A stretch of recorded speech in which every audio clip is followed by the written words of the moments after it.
Hello hello hello everyone. आज की इस वीडियो के साथ हम एक नया चैप्टर स्टार्ट करेंगे, चैप्टर नंबर 8, जो कि है डेटाबेस कॉन्सेप्ट्स। तो बेसिकली इसमें हम पढ़ेंगे डेटाबेस होता क्या है, उसके कॉन्सेप्ट्स क्या क्या होते हैं और क्यों यूज़ होती है। Okay, so let's start. तो सबसे पहला टॉपिक हमारा आ जाएगा इंट्रोडक्शन। अभी तक हमने पिछले चैप्टर में डेटा के बारे में पढ़ा था, डेटा होता क्या है, क्यों इंपॉर्टेंट होता है और क्या हमें नीड होती है ना। सो एक एग्जांपल के साथ समझते हैं। लेट्स सपोज कि एक स्कूल है, उसे डेटा मेंटेन करना है about it student along with their attendance record और guardian details. So class teacher basically क्या करेगी, उनकी अटेंडेंस मार्क करेगी अटेंडेंस रजिस्टर में। लेट्स सपोज ये अटेंडेंस रजिस्टर हो गया, इसमें मार्क करेगी रोज की अटेंडेंस, है ना। हर एक प्रेजेंट के लिए टीचर पी लिखेगी और एब्सेंट के लिए ए लिखेगी, है ना। अब लेट्स सपोज कि क्लास की स्ट्रेंथ अगर 50 है और वर्किंग डेज है 26 एक महीने में। सो हमारे पास टोटल रिकॉर्ड कितने हो गए, 50 × 26, 1300 रिकॉर्ड्स। अब ये मैन्युअली करना काम बहुत ही मुश्किल है ना। और जैसे जैसे टाइम बढ़ता जाएगा तो वॉल्यूम जो है डेटा का, जो साइज़ है, शेयर साइज़, वो बढ़ता जाएगा। तो धीरे धीरे मैन्युअली डेटा एंट्री बहुत ही मुश्किल होती रहेगी। इसीलिए हम मैनुअली हर चीज़ नहीं करते।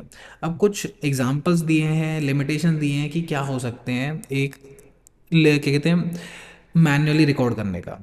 लेट्स सपोज कि एंट्री जो है हर स्टूडेंट की जो डिटेल्स है उसकी एंट्री, जैसे कि रोल नंबर या फिर नेम, एक नई अटेंडेंस रजिस्टर में जब भी एक स्टूडेंट प्रमोट होगा।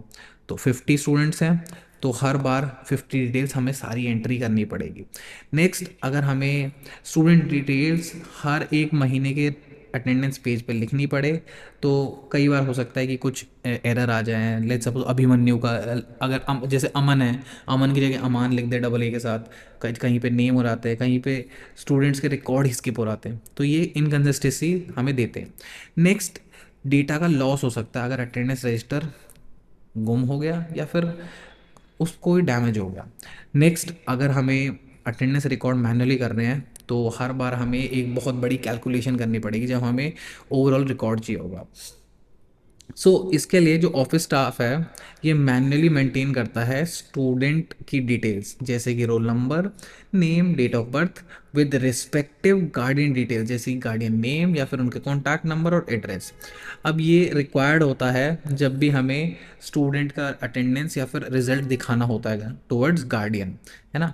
अब इस सारी के सारी इंफॉर्मेशन को एक बहुत बड़े वॉल्यूम ऑफ पेपर में से ढूंढना या फिर डिलीट करना या मॉडिफाई करना कोई भी एंट्री एक बहुत बड़ा टास्क है, अगर हम पेन और पेपर बेस्ड अप्रोच ट्राई करें तो इसी को ओवरकम करने के लिए हमने जो मैनुअली रिकॉर्ड को रखने में जो हमें हासिल होती है या फिर कोई भी हमें परेशानी आती है, इसको ओवरकम करने के लिए हमने एक डिज़ायरेबल अटेंडेंस रिकॉर्ड बनाया या और एक स्टूडेंट डिटेल्स बनाई एक अलग डेटा फाइल में, जो कि एक कंप्यूटराइज सिस्टम में है, जिसको ऑफिस स्टाफ और टीचर्स क्या कहते हैं यूज़ कर सकती है। जैसे कि एक simple copy of student detail to the new attendance file. जब भी स्टूडेंट जो है नेक्स्ट क्लास में प्रमोट होएगा, तो एक जो स्टूडेंट की डिटेल्स है उसकी कॉपी बन जाएगी एक नई अटेंडेंस फाइल में, है ना। नेक्स्ट, हमें अगर कोई भी डेटा सर्च करना होगा अबाउट स्टूडेंट या फिर गार्डियंस, हम इजीली कर सकते हैं। नेक्स्ट, अगर हमें और कोई डिटेल ऐड करनी हो टू एग्जिस्टिंग डेटा, जब भी कोई स्टूडेंट ज्वाइन करे तो वो भी हम कर सकते हैं। नेक्स्ट, अगर कोई भी डिटेल चेंज करनी हो, जैसे स्टूडेंट का let's suppose let's not tell about student, let's suppose guardian के फ़ोन नंबर चेंज हो गया, तो हमें अगर मॉडिफाई करना है तो वो भी हम इजीली कर सकते हैं। नेक्स्ट, अगर हमें रिमूव या फिर डेटा करना डिलीट करना हो डेटा, जब भी एक स्टूडेंट स्कूल को छोड़े, तो वो भी हम इजीली कर सकते हैं। ये थोड़ा सा इंट्रोडक्शन हो गया डेटाबेस के बारे में हमें क्यों चाहिए। नेक्स्ट, हम समझेंगे फाइल सिस्टम। तो एक फाइल जो है उसे बेसिकली हम समझ सकते हैं एज अ कंटेनर। किस चीज़ का कंटेनर, कि हम डेटा स्टोर कर रहे हैं कंप्यूटर के अंदर। जैसा कि हम वेरिएबल्स को बोलते थे कंटेनर, फाइल्स को भी एक तरीके से कंटेनर बोल सकते हैं। अब फाइल को हम स्टोर कर सकते हैं स्टोरेज डिवाइस में कंप्यूटर सिस्टम के अंदर। और जो फाइल के अंदर जो कंटेंट होता है वो कुछ भी हो सकता है, चाहे वो टेक्स्ट हो, कंप्यूटर का प्रोग्राम हो, या CSV फाइल हो, कॉमा सेपरेटेड फाइल, या फिर पिक्चर्स, ऑडियोज, वेब पेज, या कुछ भी हो, ये सारे के सारे फाइल्स में सेव कर सकते हैं हम। ओके, अब फाइल जो है कंप्यूटर में स्टोर करते हैं, जिसको हम डायरेक्टली एक्सेस कर सकते हैं या फिर सर्च कर सकते हैं फॉर डिज़ायर डेटा। बट अगर हमें डेटा को एक्सेस करना हो फाइल के, तो हमें थ्रू सॉफ्टवेयर करना पड़ेगा। जैसे कि हमें मंथली अटेंडेंस रिपोर्ट बनानी पड़े ऑन स्कूल वेबसाइट, तो एक किसी स्पेसिफिक पर्सन को उसके लिए एक स्पेसिफिक कंप्यूटर प्रोग्राम लिखना पड़ेगा जिसके थ्रू हम फाइल को एक्सेस करें, है ना। अब अगर हम इस एग्जाम्पल का कंटिन्यू करें, जो हमारा अटेंडेंस था स्कूल में, तो हमें डेटा स्टोर करना पड़ेगा about student and attendance in 2 separate files, जैसा कि हमारी टेबल 8.1 में दिया है, जिसमें 6 कॉलम है इस टाइप से: roll number, student name, student date of birth, guardian name, guardian phone और गार्डियन एड्रेस। इस टाइप से हमें दिया है। ये हमारा कॉलम हो गया रोल नंबर का, then student name, then date of birth, guardian name, guardian phone और गार्डियन एड्रेस। तो हम इस टाइप की एक फ़ाइल बनाएंगे जो कि मेंटेन करेगा ऑफिस स्टाफ। अब नेक्स्ट आ गया 8.2, ये हमारा अटेंडेंस रिकॉर्ड को स्टोर करेगा, जिसमें attendance date, roll number, student name और अटेंडेंस स्टेटस होगा। जैसे कि पहला हमारा कॉलम आ गया डेट का, कि किस डेट की अटेंडेंस है, नेक्स्ट किस रोल नंबर की अटेंडेंस है, नेम क्या है स्टूडेंट का, और वो अटेंडेंस स्टेटस क्या है कि प्रेजेंट है या एब्सेंट है। तो अब हमने 2 टेबल बना ली इसको, इसके लिए, है ना। अब नेक्स्ट हम देखेंगे लिमिटेशंस क्या है हमारे फाइल सिस्टम के लिए, है ना। तो फाइल सिस्टम अगर हम बेसिकली यूज़ कर रहे हैं तो बहुत मुश्किल हो जाता है जब हमारे जो फाइल हैं बढ़ते जाएं और वॉल्यूम ऑफ डेटा इंक्रीज करता रहे। अब फाइल सिस्टम में भी बेसिकली वही पेन पेपर वाला हिसाब है कि जैसे जैसे वॉल्यूम बढ़ता है इसमें भी इशू आते हैं, है ना। सो यहाँ पे थोड़ी बहुत लिमिटेशंस हैं। पहला आ गया डिफ़िकल्टी इन एक्सेस। अब फाइल जो है वो अपने आप से कोई मैकेनिज्म प्रोवाइड नहीं करती जिसके थ्रू हम डेटा को रिट्रीव करें, है ना। फाइल्स में बस डेटा है, उस पर कोई तरीका नहीं है कि हम किस तरीके से उसको एक्सेस कर सकते हैं, है ना। अब डेटा को मेंटेन करने के लिए एक फाइल सिस्टम में हमें स्पेसिफिक एप्लीकेशन प्रोग्राम यूज़ करने पड़ते हैं। अब इन प्रोग्राम्स को जब हम लिखते हैं तो मे बी जो डेवलपर है जो प्रोग्राम बना रहा है वो हर एक तरीका, हर एक पॉसिबल वे नहीं सोच पाया जिसमें डेटा को एक्सेस करा जा सकता है। तो इसीलिए कभी कभार मुश्किल हो जाता है डेटा को एक्सेस करना, क्योंकि किसी एक को उसके लिए एक स्पेसिफिक प्रोग्राम लिखना पड़ेगा हमें किस टाइप से एक्सेस करना है। Next, data redundancy. रिडंडेंसी मतलब क्या होता है? सेम डेटा जब डुप्लीकेटेड, एक सेम चीज़ मल्टीपल बार, ये हो गया रिडंडेंट डेटा, है ना।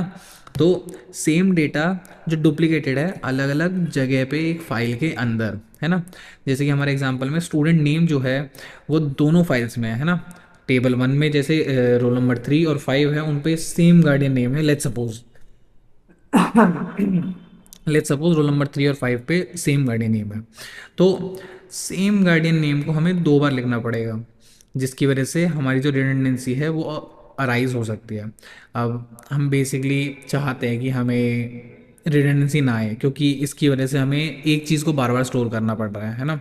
तो इसीलिए हमें डेटा और बढ़ जाएगा हमारा।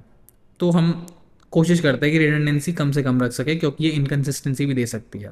इसी के साथ हम नेक्स्ट टॉपिक पढ़ेंगे, डेटा इनकन्सिस्टेंसी। अब डेटा इनकन्सिस्टेंसी बेसिकली होती क्या है? जब सेम डेटा को हम मेंटेन करते हैं अलग अलग जगह जो कि मैच नहीं होते, है ना। जैसे कि हमने पिछले में पढ़ा था, सेम डेटा को स्टोर कर रहे हैं। अब सेम डेटा को हम स्टोर कर रहे हैं अलग अलग जगह, बट वो मैच नहीं कर रहे। जैसे कि एक स्टूडेंट लेट सपोज उसे अपना क्या कहते हैं नेम का जो स्पेलिंग है वो चेंज करना है, तो हम एस नेम कॉलम में जाएंगे दोनों फाइल्स के अंदर। और सिमिलरली अगर एक स्टूडेंट जो है स्कूल को छोड़ेगा, क्विट करेगा स्कूल को, तो उसकी डिटेल जो है उसे डिलीट करना पड़ेगा दोनों फाइल्स में से। अब ये जो फाइल्स हैं ये मेंटेन करी जा रही है अलग अलग लोगों से, तो मे बी एक फाइल में क्या कहते हैं डिलीट हो रहा है, एक में ना हो, एक में एक में चेंजेस हो जाएं, एक में ना हो। तो इस टाइप की जो दिक्कतें हैं ये इनकन्सिस्टेंसी प्रोवाइड करती हैं या फिर अराइज करती हैं, जो कि हम नहीं चाहते हमारे अपने डेटा में। नेक्स्ट आ गया डेटा आइसोलेशन। सो दोनों जो फाइल्स हैं 8.1 जिसमें स्टूडेंट डिटेल्स है और 8.2 जिसमें अटेंडेंस रिकॉर्ड है उसका, ये स्टूडेंट के रिकॉर्ड क्या कहते हैं बारे में है, बट उनके बीच में कोई भी लिंक नहीं है या फिर मैप नहीं है ना। तो स्कूल को 2 सेपरेट प्रोग्राम्स लिखने पड़ेंगे इन दोनों फाइल्स को एक्सेस करने के लिए, क्योंकि जो डेटा मैपिंग है वो फाइल सिस्टम के अंदर सपोर्टेड नहीं है। तो बट एक जो ज़्यादा कॉम्प्लेक्स सिस्टम है जहाँ पे डेटा फाइल जो है वो अलग अलग लोगों से जनरेट करी जाती है एट डिफरेंट टाइम्स। तो डेटा जो है जो बनाया जा रहा है जो एक आइसोलेशन में बनाया जा रहा है वो मे बी अलग अलग फॉर्मेट का हो, किसी ने कोई और फॉर्मेट यूज़ किया हो, किसी ने कोई और फॉर्मेट यूज़ करा हो। तो इसीलिए ये मुश्किल हो जाता है कि हम नए एप्लीकेशन प्रोग्राम्स बनाएं, नए ऐप्स बनाएं जिसके थ्रू हम इस डेटा को रिट्रीव कर सकें अलग अलग फाइल्स में से और मेंटेन कर सकें मल्टीपल प्लेसेस में। तो इसीलिए किसी एक स्पेसिफिक पर्सन को इसका जो स्ट्रक्चर है, डेटा को किस स्ट्रक्चर में हमने सेव किया, वो समझना बहुत ज़रूरी है। नेक्स्ट आ गया डेटा डिपेंडेंस। अब जो डेटा हम स्टोर कर रहे हैं वो एक स्पेसिफिक फॉर्मेट या स्ट्रक्चर में से स्टोर कर रहे हैं एक फाइल के अंदर। अगर ये स्ट्रक्चर और फॉर्मेट ही हमने चेंज कर दिया तो सारा का सारा जो एप्लीकेशन प्रोग्राम है जिसके थ्रू हम इस फाइल को एक्सेस कर रहे हैं उसे चेंज करना पड़ेगा। ऑन द अदर हैंड अगर प्रोग्राम वर्क ना करे करेक्टली तो भी ये इशू आ सकता है ना। अब इसे बोलते हैं हम डेटा डिपेंडेंसी। डेटा पे एप्लीकेशन डेटा पे डिपेंडेंट है, डेटा एप्लीकेशन पे डिपेंडेंट है, दोनों एक दूसरे पे डिपेंडेंट है ना। तो इसीलिए जो अपडेट है, अपडेट करना, इसीलिए structure of the data file जो है अपडेट करना होता है जब भी हमें, तो उसके साथ साथ हमें एप्लीकेशन प्रोग्राम जो कि उस फाइल को एक्सेस कर रहा है उसको भी मॉडिफाई करना पड़ेगा अकॉर्डिंग टू आवर नीड्स। अब नेक्स्ट आ गया कंट्रोल्ड डेटा शेयरिंग। अब लेट्स सपोज कि अलग अलग कैटेगरी ऑफ यूजर्स हैं जैसे कि टीचर्स, ऑफिस स्टाफ और पेरेंट्स। तो ज़रूरी नहीं है कि हमें सारा का सारा डेटा देना है, हम अपनी सेंसिटिव इन्फॉर्मेशन लीक नहीं कर सकते। जैसे कि एक गार्डियंस और जो ऑफिस स्टाफ है वो सिर्फ और सिर्फ अटेंडेंस ही देख सकते हैं, है ना, और सिर्फ देख सकते हैं, उन्हें मॉडिफाई या डिलीट नहीं कर सकते। तो इसका मतलब क्या है कि हम इन दोनों यूज़र्स को या इस टाइप के यूज़र्स को सिर्फ लिमिटेड एक्सेस देंगे जो कि है read only on the attendance file, और ओनली एंड ओनली टीचर पे एक्सेस रहेगा कि वो अपडेट कर सके इस अटेंडेंस रिकॉर्ड को। अब इस टाइप के प्रोग्राम को, एप्लीकेशन को बनाना जो कि एक्सेस भी कंट्रोल करे एक फाइल सिस्टम के अंदर, ये बहुत मुश्किल हो जाता है, बहुत मुश्किल टास्क है। तो इसीलिए हम आगे पढ़ेंगे कि हम डेटाबेस मैनेजमेंट क्यों यूज़ करते हैं। ये सारे के सारे रीजंस हैं जो हमारे लिमिटेशंस थे फाइल सिस्टम के अंदर। So I hope you all understood it and I will see all in the next video जब हम पढ़ेंगे कि डेटाबेस मैनेजमेंट सिस्टम क्या होता है। So this was all for this one, I will see all in the next one. Thank you, see you, tata, bye bye.